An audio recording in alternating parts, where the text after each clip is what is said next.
Oh, we have a good morning from Amira. Hi, Amira. Thanks for joining. Hello to everyone. Yeah, we're all enjoying our coffee. Alexander needs like an evening cocktail or something. Yes, it's is it- All right, so let's go ahead and get started. First, we're going to start off with an amazing clip of Rachmaninoff's third piano concerto, and then we will be back.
Amazing.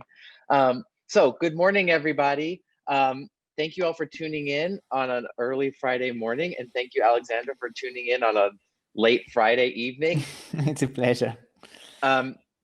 So for those of you who are new, my name is Ben. I'm principal flutist of Pacific Symphony and your host for these weekly mixers, where we have special guests come in who are special to the symphony. And I'm so excited and honored to have Alexander Romanovsky with us today. I was just absolutely blown away by his performance of the Prokofiev Second Piano Concerto a couple years ago. And Thank you, Ben. so it's just that great was to get. really special for me. Yeah. Oh, it was just amazing. I love that piece, and you were incredible. So for those of you who weren't here a few minutes ago, just as a reminder, if you have any questions or comments throughout the hour, please feel free to use the question and answer function or the chat, and we will try to get to as many of those as we can.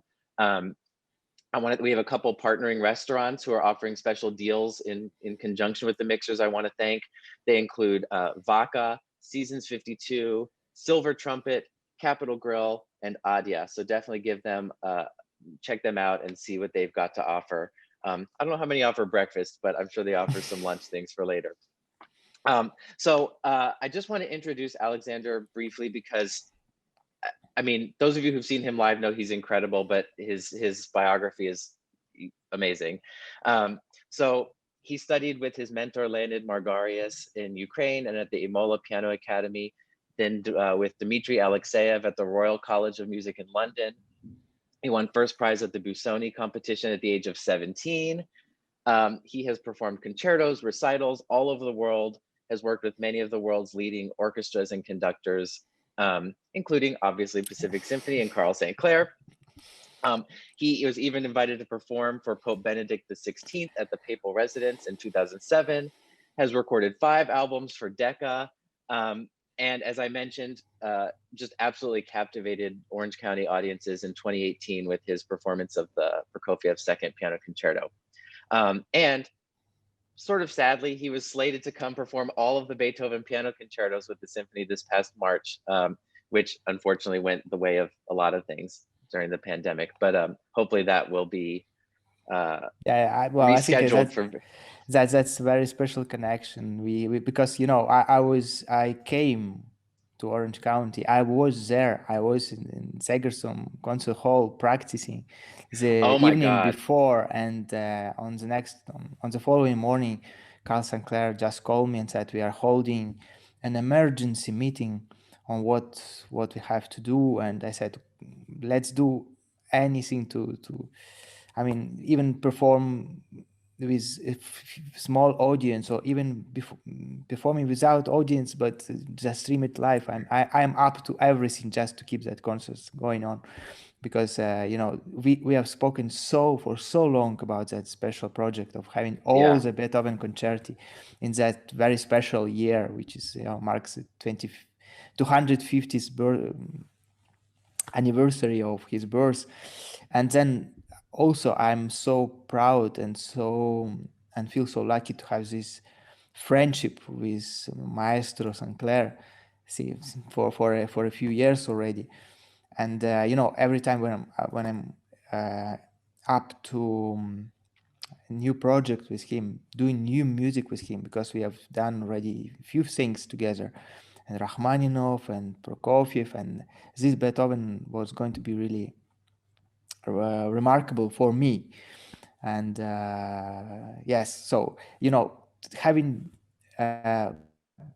broken that project just on the edge of performance was really a little trauma, but in the same time I feel this very strong connection to you, to the orchestra, to the place itself, to the Orange County and the people, because I remember incredible audiences when we performed for 3 or 4 times, the Prokofiev number 4 a couple of years ago. So that it makes me think that yes, we will find definitely a way to restore and make that concert happen. Yeah. Well, I hope so. I know everyone is very hopeful that we can get that done. Have you ever done a project like that before, performing all five Beethoven piano concertos in one week? Yes, actually, I mean, as you can imagine, this very special year was inspiring a lot of people to turn back to the work of Beethoven, and maybe seeing them under a new perspective. And actually, once, yes, I performed earlier. Even the year before, I performed all five concerti in Russia. That was even more extreme in a way, because we performed all the concerti in 2 days, Oh, not over a wow. week, but just in 2 days. And then obviously I've been playing a lot this concerti and I was supposed to play a lot during the 2020. So yeah, but that anyway, it was very very special for me. Yeah. And I'm curious, we saw the opening clip of something like the Rachmaninoff Third Piano Concerto, which obviously is monumental in its difficulty and the challenges it poses for a pianist. Um, in terms of the Beethoven Piano Concerti, what specific challenges do those pose? I mean, whether you're performing one of them or all five together, that might be different from something like the Rachmaninoff. Well, I think that Beethoven concerti are, well, we have to to start with Beethoven himself. And Beethoven himself was an extremely revolutionary composer, even if he didn't do anything so innovative from the materialistic point of view. He was able to use the same kind of um, classical harmonies, the same kind of classical even uh, sh- forms, but the meaning he managed, and the way he used the classical forms was completely revolutionary. Once Prokofiev, coming out of one of the concerts where Beethoven symphony was performed, he said, it's unbelievable how this man, he meant Beethoven, was able to do a revolution without doing anything new. So that's the main issue with Beethoven, because you have quite strict stylistic and mm, let's say you have a lot of rules which are from the point of view of the form and style in Beethoven music, but in the same time you have to push inside completely new and absolutely let's say infinite content inside that music. So to find this freedom within rules, everything under extreme and everything is done also with extreme use of energy, because if we think about Beethoven, we will think about energy, about drama, and about breaking the rules without breaking them. I would say it like this, something like that. Because in Rachmaninoff, for example, at least for me, obviously, I feel um, quite natural, the limits this music uh, is lives within. I mean, I know very well the field because obviously we share same heritage with Rachmaninoff, the Russian culture, the Russian spirit, and I know where are let's say the borders, which in Rachmaninoff are definitely really wide, and how to use this freedom. In Beethoven, there are different type of borders, different type of limits, which you have to feel really comfortable in to be again really free. And this is, I mean, in general, I can't say that playing Beethoven could be easier or more, or playing Rachmaninoff is more complicated. Not at all. From the musical point of view, and I think I can't really part the musical contents from the technical organization and execution of any piece. Obviously, Rachmaninoff pushed far much further the use of pianistic skills. That's I mean, that's evident, and obviously you have to possess quite a huge collection of virtuoso skills, to be comfortable with Rachmaninoff music. But beyond that, and what is much more important, much more difficult, is to be on the same wave in the musical idea, because musical ideas, for me and for my school, for how the people who how my teachers, what my teachers gave me, the musical idea is the issue number one in what we are doing.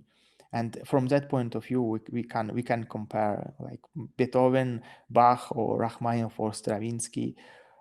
They all have, they are all on the same level of artistic creativity and artistic profoundness.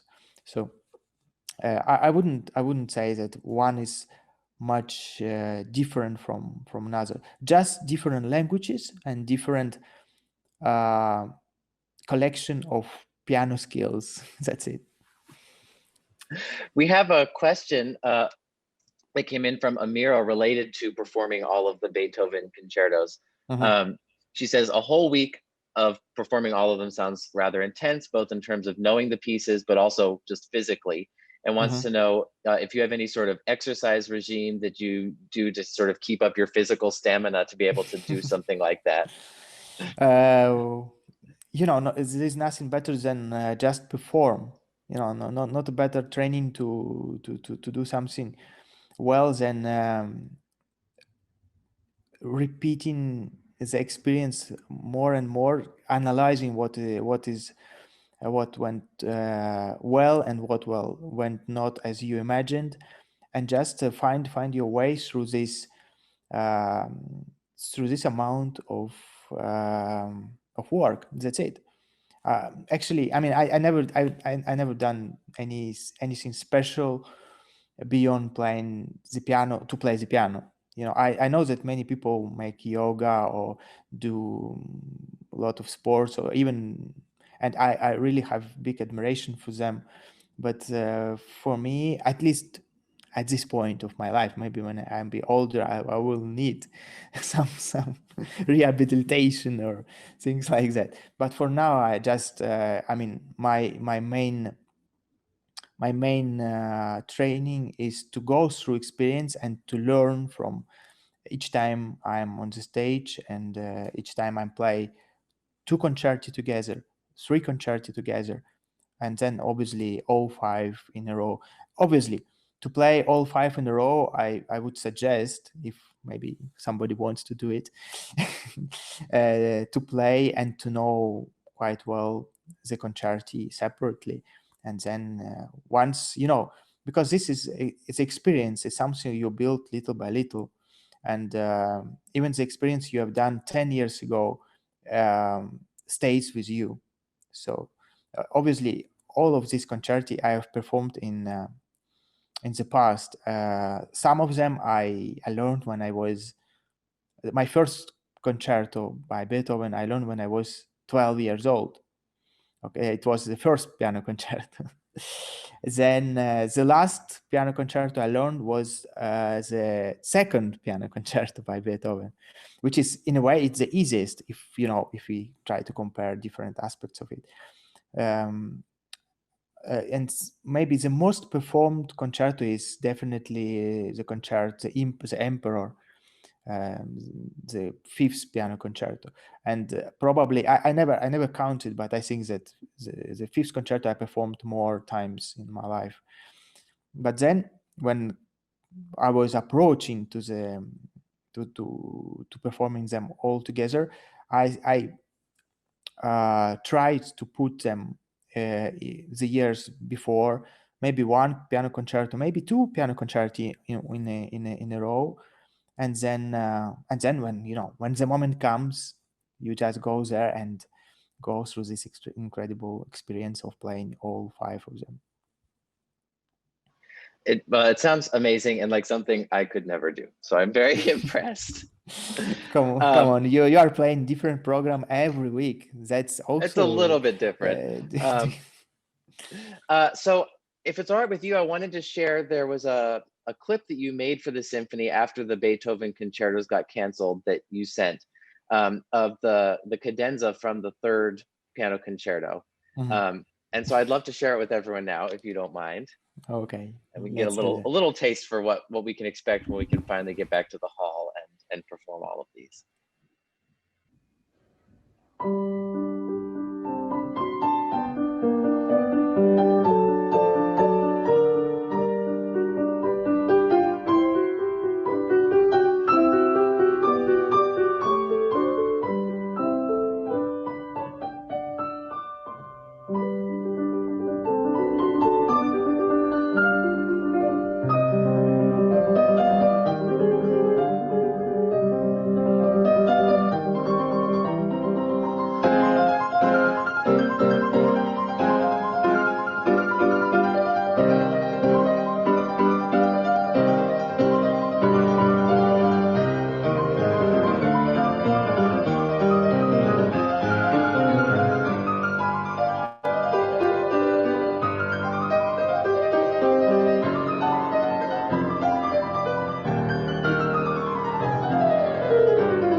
Beautiful.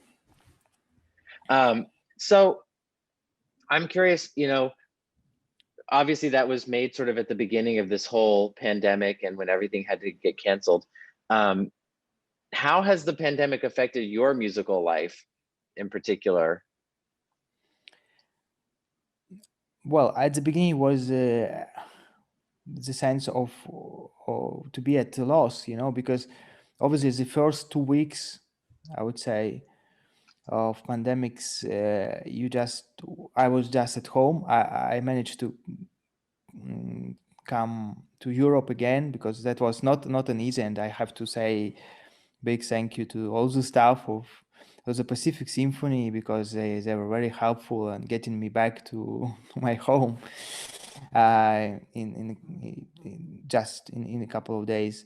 And the first two weeks were just the calls of my manager, and all saying that all of the engagements of the end of that season, and also of this season we are living now, where we're getting cancelled, and obviously that was affecting a lot, the spirits, and you really, it's something that's never happened, and you really don't know how to react, because obviously I'm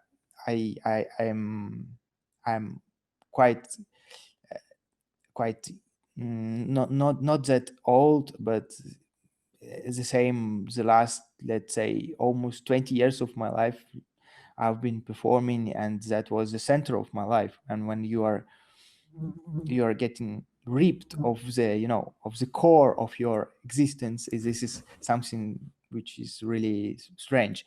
But then, on the other side, I must say that my home routine didn't change a lot, because we, as pianists, when we are at home, we are used to concentrate on our practice. We are not socializing a lot, because when we are at home, normally that time is used to prepare a new repertoire, and be able to switch between different programs, different concerti which are ahead of us. So normally, the only difference was that this period at home was so prolonged, because normally you don't spend more than maybe 1 week at home, right? Before, and actually, I think I need both phases. When the phase when I'm at home and kind of concentrating and staying with myself, and maybe very close circle of my family and my friends, uh, and the explosive phase when I'm traveling and giving concerts and getting this incredible energy communicate from the communication with the audiences and with other musicians, orchestras, conductors, and so on. I feel really comfortable in switching from one phase to other. So the pandemics meant that one phase just was extraordinarily long, and obviously that brought me to miss a lot of this explosiveness of the energy the audiences can give. Um, Lack of, I would even say, of objectives, because normally I know that I'm practicing, and I'm working for the music's sake, but in the same time, in for a certain percentage, I am working for my audience as well. And if I know that there is no audience, I have to perform in, I don't know, 1 month, 2 months, 3 months, because nobody knew what to expect. That was really discouraging. But on the other hand, obviously, this, after having absorbed this first blow, maybe after the first week, you start saying to yourself, okay, this is the situation. This is these are the means you have at your disposal. I mean, my home, my piano, my close friends, my friends musicians, my followers on maybe on social media, which with the majority of them and I have never met, but I felt the need to still continue this communication, and it was very natural to think of something like performing for them, like being in touch in different ways with them, and many different projects were born by case. Like one I was going online almost every day, reading some uh, um, short stories by Chekhov, for example, for not for Russian audiences, but for Italian audience. Because so I was reading Chekhov in Italian, because Italy obviously is my second home country, and just because at that period I was reading myself a lot of books by Chekhov, and I just wanted to share, because maybe that's professional distortion of the personality. But I would I'm used to share the things which I feel with other people. So not having the possibility to share it through concerts, this energy came out in other ways. That's it. And then I'm on the other hand, I'm also I have some responsibilities beyond being a performer, since for many reasons brought me to be very interested in helping the young generation of musicians, because our world is so big and so mysterious. I mean, the professional musical world, and I, for many for many aspects, the young musicians, they are kept at obscure of what is expecting them, because they are practicing, they're doing maybe musical school, college, university, but when they come to the real professional world, they don't know what to expect. I'm sure this is um, like it's very like this in your case, when we are speaking about musicians who play in orchestras and so on, but it's much more like this if we speak about soloists, because nobody knows how do you get a manager, or how do you know get into contact with concert promoters, or uh, who should contact you, or you should contact them, and all this. How do you get to know a conductor, maybe if you want to perform with this conductor, with the orchestra, and so on. So I wanted to share this with a lot of young musicians, and just make the things a little bit simpler for them. So I became the artistic director of one important competition for young pianists in Moscow. And fortunately, the competition is once in every 2 years.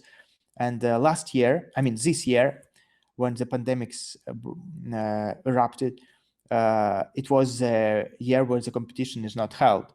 But the next year, and I mean already in March, we have to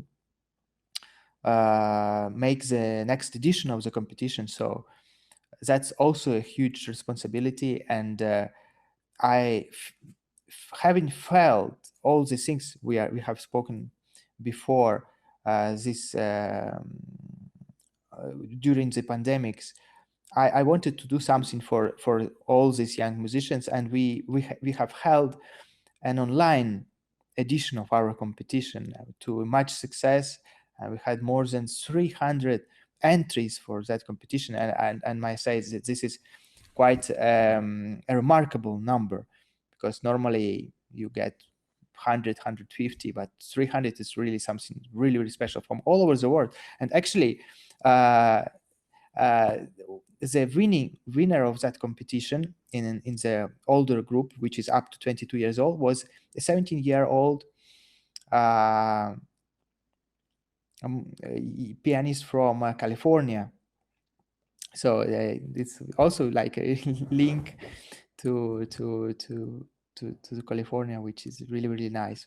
Well, so all these things kept me quite busy, and at the end, obviously, at the beginning of summer, the things get better, and we had the possibility to perform outdoors, which was quite a relief. And then little by little, with a lot of precaution and carefully chosen rules, the people started to make the first indoor concerts, and I must say that I really can't complain, and I've been doing a lot during summer and during last months. I also was able to record a new CD, which is quite natural when you are closed in lockdown. What you can do in recording. So yes, it was quite enriching and nice experience anyway. But the 2020, I think, will be remembered as difficult but very enriching year for many people. Yeah, and I think in a lot of ways it's been a way for musicians have been sort of forced, like you said, with the competition and different projects, to reinvent how we reach audiences and how we make music in a time when you can't have a live performance. So it's an interesting time, definitely. I wanted to go back and touch on the Prokofiev Second Piano Concerto again for a minute, Sure. if that's okay with you. I've always been a huge fan of that piece, and I feel like it's often overshadowed by the Third Piano Concerto. That's the one that's often performed when a Prokofiev is performed. So I was really excited when it was on the schedule, when you were coming a couple years ago to perform the second. And it's I feel like sort of like the Rachmaninoff Third Piano Concerto, the Prokofiev Second Piano Concerto has this reputation as this sort of monumental, just extraordinarily challenging work in terms of both the difficulty and the scope and size of it. Mm-hmm. So I'm curious, when did you first start learning that piece? Well, that was not so much before we have performed it. It must be maybe other five years back, 5 years ago. And yes, you said exactly what it is. It has an extremely challenging cadenza in the first movement, where essentially the culmination of the whole first movement, where normally is playing the tutti, Prokofiev being quite a paradoxical and a little bit hazardous young man, because he was only 21 when he wrote that concerto. He wanted to break the rules and made the orchestra be quiet and develop the whole culmination only by the means of piano, which is quite unusual. I mean, quite unique, I would say, in the concerto repertoire. And then another exciting side of that concerto is that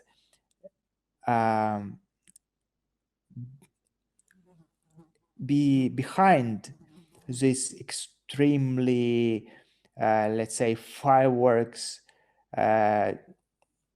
challenging difficulty, you can see there is a very, very sensible and lyric young man, which uses a lot of Russian, simple and very warm Russian tunes, like folk songs and folk, which becomes themes of this concerto, which also is quite nice profound aspect of this music. And so you cannot be touched by this warmness and sincerity of this music. In a way, I would say that maybe this can sound a little bit strange, but this Prokofiev Concerto Number 2 is one of the most Russian, really in the complete sense of the word, most Russian piano concerto, together with maybe Rachmaninoff's Sword and let's maybe yes, these are the two most patriotic concerti, if you want to, if you understand what I mean. And would you say this is a difficult concerto to then take the solo part and put with the orchestra? Because I mean, it's extremely complex. Well, I think it presents a lot of challenges for the orchestra itself and for, I mean, not in playing together, but just for each participant of that performance. It poses a lot of challenges.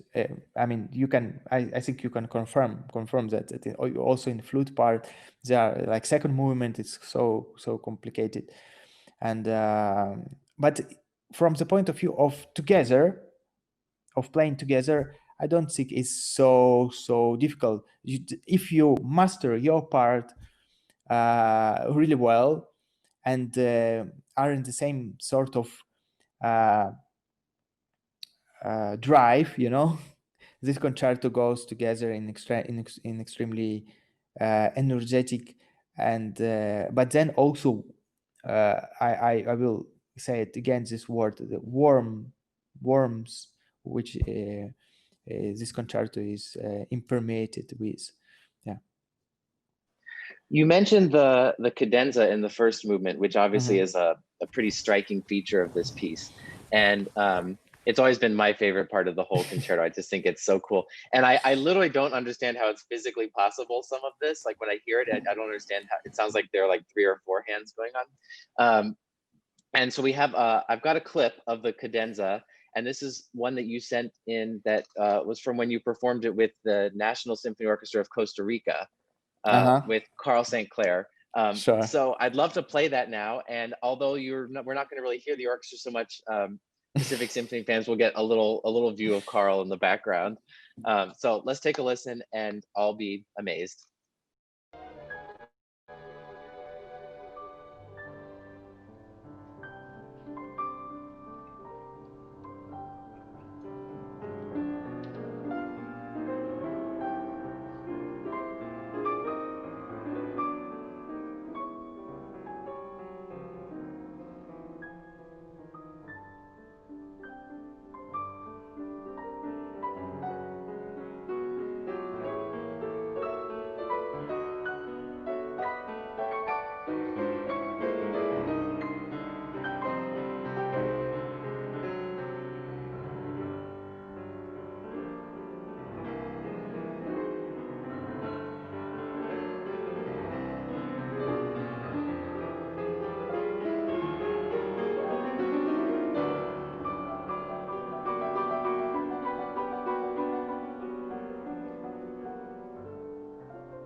Wow. I mean, it really is just such a cool piece, and you play it so, so Yes, well. well, that's emotional also for me to see this.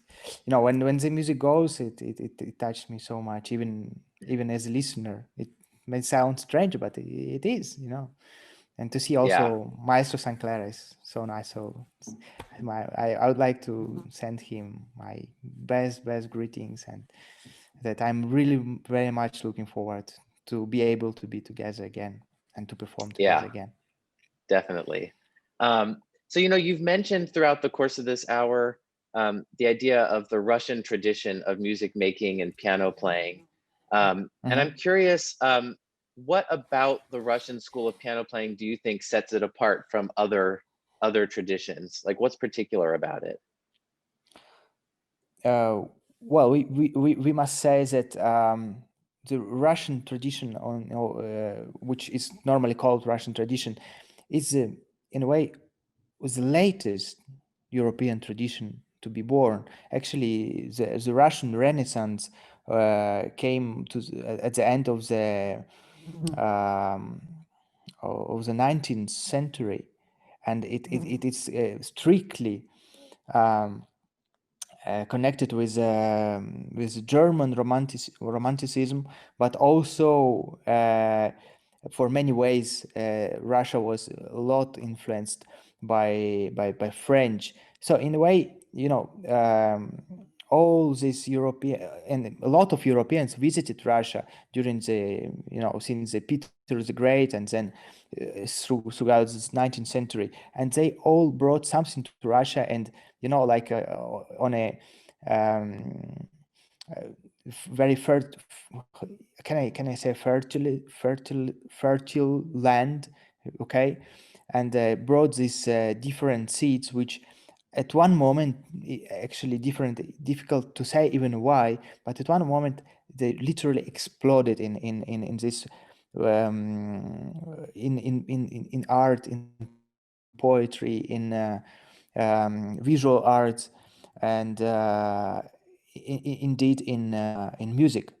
And from the first explosion was more from the not of as a performing school, but as a composer school.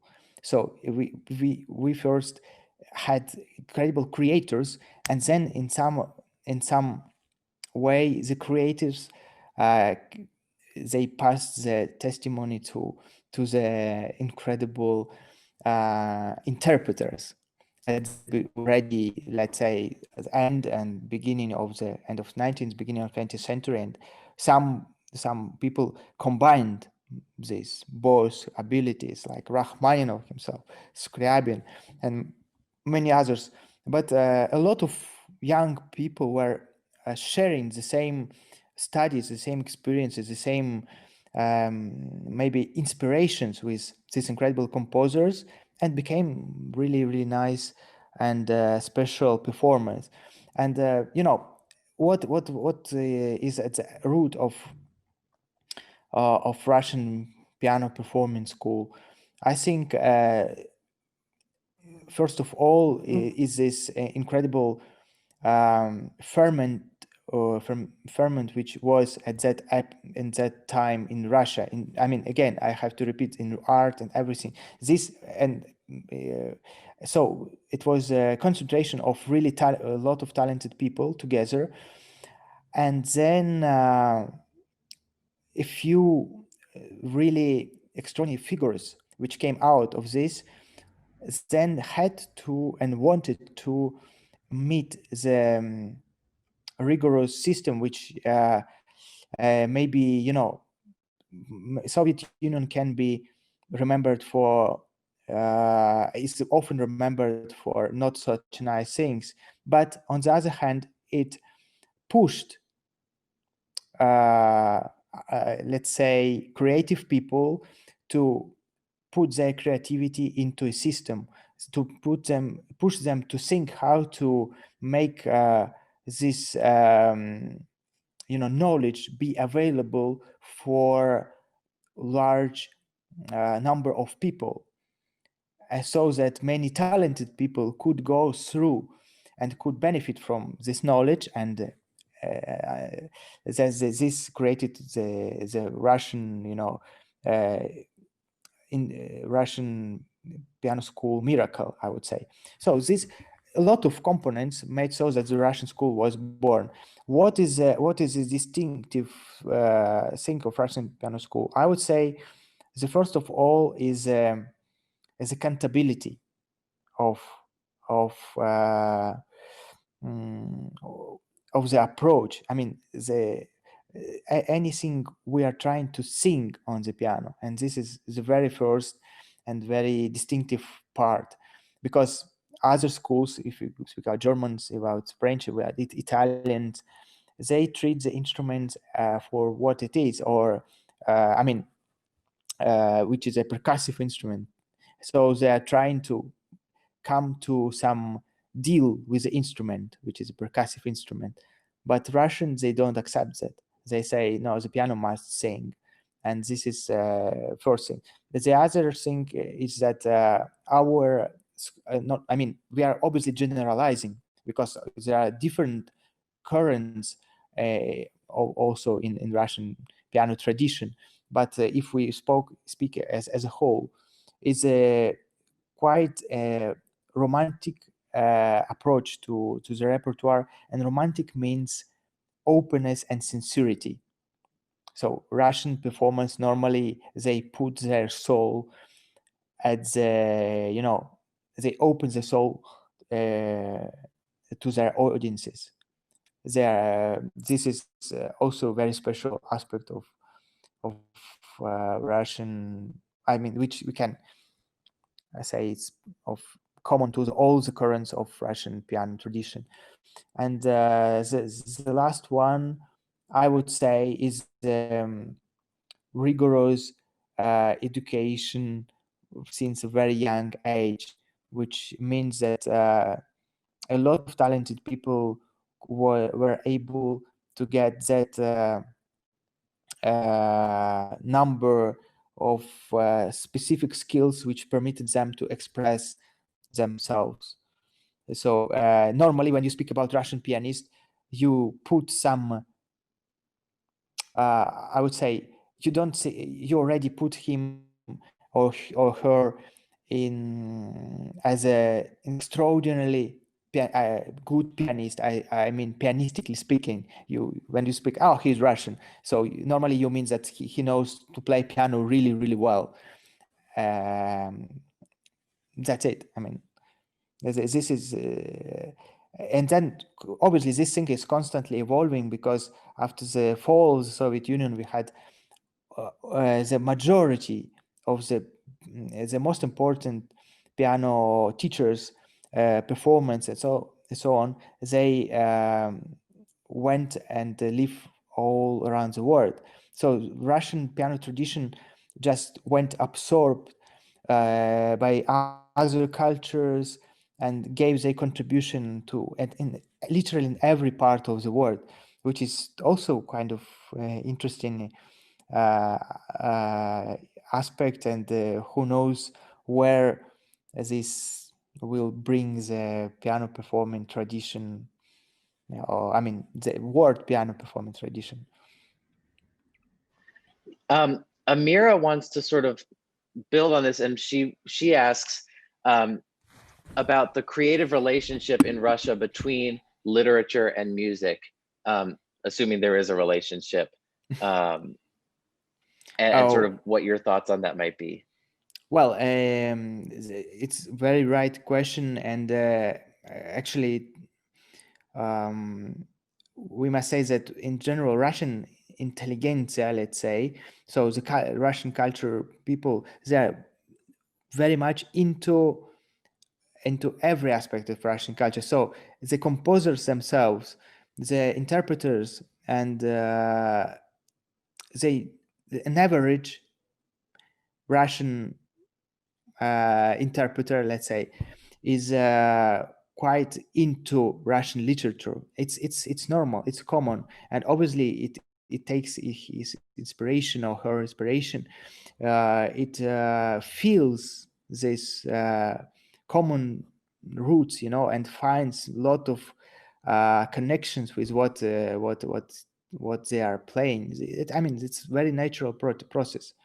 Um, and obviously we can remember incredible cycles of songs and romances or by Rachmaninoff, by Tchaikovsky, by um, I mean, majority of Russian composers, Prokofiev, even, which wrote on the poetry of Russian classics from Pushkin and Yesenin and so on.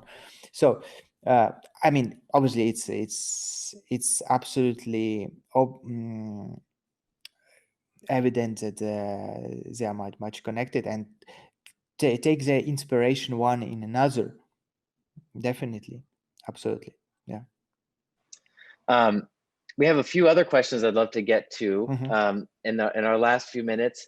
And some of them were ones that I wanted to ask anyway, so it works out great. Okay. Bill Beck wants to know, how do you adjust to playing concerts on different pianos? And this is something I've always wondered. I feel like I'm lucky enough, my instrument I can take on the plane and put under the seat in front of me, but I imagine it must be very strange, at least at first, to have to get reacquainted with the new instrument everywhere you go. Every time is a challenge, but in the same time, it makes us not. I mean, when something is challenging you, it makes you grow. As a musician also, because each time you have to adapt yourself not only to the instrument but also to the acoustics and situation you are in. And instruments, even if you are playing the best, the finest instruments, which you normally find in concert halls, each of them is different by age, by condition, and by response. And yeah, I mean, it's so.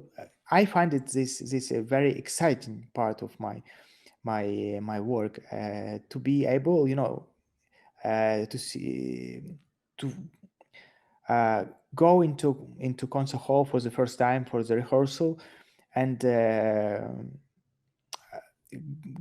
see what is possible to create on that particular instrument. So sometimes you have a lot of time and it's fantastic. Sometimes you don't have time at all, and I must say that sometimes you even walk on the stage at a concert not knowing the instrument. Sometimes happens even that. So sometimes the instrument can help you, can literally help you. Sometimes you have to come to a deal with it, and sometimes it poses a lot of resistance, but still I think this only will refine my musicianship and ways of uh, expressing what I want to express. And when you go, like if you're performing a concerto with an orchestra, for example, do you generally get a choice of instruments, or does it just depend? Is it sometimes just they have one and that's the one you play? Well, the biggest concert venues normally have more than one instrument you can choose from, or bring in an instruments for the performance. So you have a choice. Sometimes you don't, but well, it sometimes the choice is even worse, because as Richter told, I hate choosing piano because I'm always think that I have chosen the wrong one. So when you don't have choice, you just go and do what you have to do. Fiona wants to know how you memorize so much music, and if you've ever had a memory slip, and I'm assuming at a performance. Well, definitely yes. It's human, to have different falls, and it's like that. Obviously, you are working on when you're at home, you're making little run throughs maybe when you're at home to check if everything is there and so on. But I must say, I can imagine that this looks amazing, but actually this is the most natural thing for a musician. I mean, I think, Ben, you can confirm that if you are playing a solo piece, it takes so much time to learn, to master the piece, so that the fact of knowing it by heart comes by itself almost always, and you can think of the actors who are playing in theater. They also have to remember a lot of text, for example, and as actors have some help from the movement, for example, no, because they move through the stage, they have some they move and they have some objects they interact with. This all helps, your memory. Even us, also as musicians, we have different types of memory. We have obviously the memory, like say mnemonic memory, which remember how music goes. Then we see the text and we have some sort of visual memory. Then I have my hands on the piano and I have sort of visual memory of my hands on the piano. And then I have this memory which is within my fingers, so the muscular memory, and all these memories work together uh, to make me to give me the possibility to perform without the score and think only or about the music when I perform. Like for me, I feel very lucky that for flute we just have one line of music. If I have to play from memory, it's just one note at a time, not up to 10.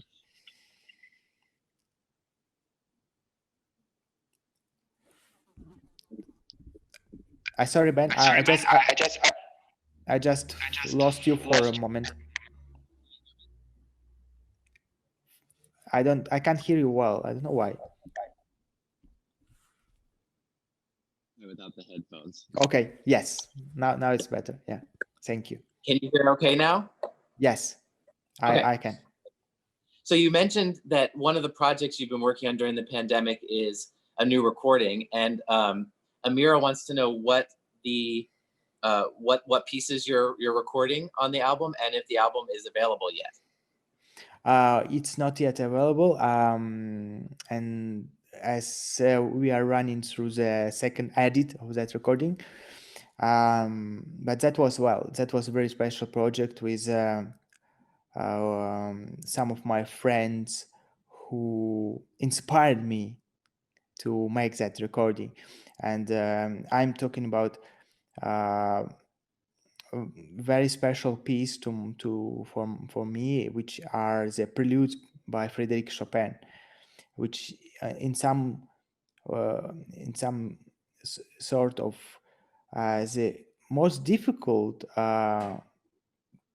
one of the most difficult pieces to perform because of their universality, because we have this world of 24 little masterpieces by Chopin, which are just following one another, and you don't have enough time to switch from one incredibly fine and refined state of your mind and your soul to another. It's extremely difficult to get there when you are performing it on stage, and obviously when you are recording you can work more in detail on each little piece, but when you are performing there is also some sort of incredible unity through this piece, even if all of these products were not conceived together. So I was performing it in the last season, and I wanted to record it, but to make that recording, I needed some sort of inspirations, and very special friends of mine just gave me that push to start working on that project just during the pandemics. Well, I know I'm excited for whenever it gets released, and I'm sure everybody else will be too. So we'll keep an eye out for that. Thank you so much for coming on and chatting with me today. I know it's getting late there, but well, this has been. It's an incredible pleasure to me, to feel in contact with you. and to be in contact with all the audiences in Orange County. And I just want to say that please, please, please don't think that this is a bad period will last for long. It will, even if it will last, it will finish one day, and we have to make sure that that day when it finishes, we all should be there to in good spirits to continue with our lives, even maybe having understood something important, and something like that. This should be our state of mind in these Yes. days. I agree. And in the meantime, it's so amazing with technology that we can still be connected this far away and, Exactly. still enjoy having you here in Orange County. So thank you. I know this is, it's so nice you took the time to come and chat. And thank you to everybody else for tuning in. And, like Alexander said, hopefully once this is all passed, we're all going to be in the concert hall together, and hopefully we'll get to do all the Beethoven concertos very soon. Yeah, absolutely. It's the greatest pleasure. Thank you very much, Ben, also for hosting this nice talk. My honor. Have a great night, and everybody else have a great afternoon. Okay. Bye. Bye to everyone.